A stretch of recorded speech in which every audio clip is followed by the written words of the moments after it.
اکثر دا خبره عامه ده چې په زکام کې کیله مه خورئ، دا ریشه جوړوي. نه داسې نه ده، په میډیکل ساینس کې داسې څه خبره نشته چې په زکام کې کیله نه ده ښه.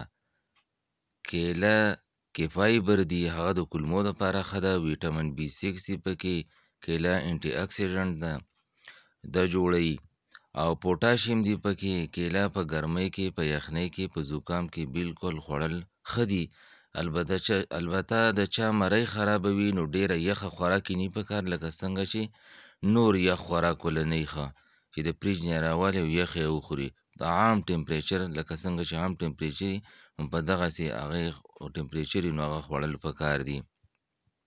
او چاته د کیلې نه څه الرجي وي هغه هم خوړل بیا نه دي پکار، یا پې د څه د بیمارۍ بل څه وجې نه ډاکټر بنده کړي نو بیا نه ده خوړل پکار. نوره کیله په زکام کې بالکل ښه ده، دا څه نقصان نه جوړوي. میډیکل ساینس کې داسې څه خبره نشته. جزاکم الله خیر.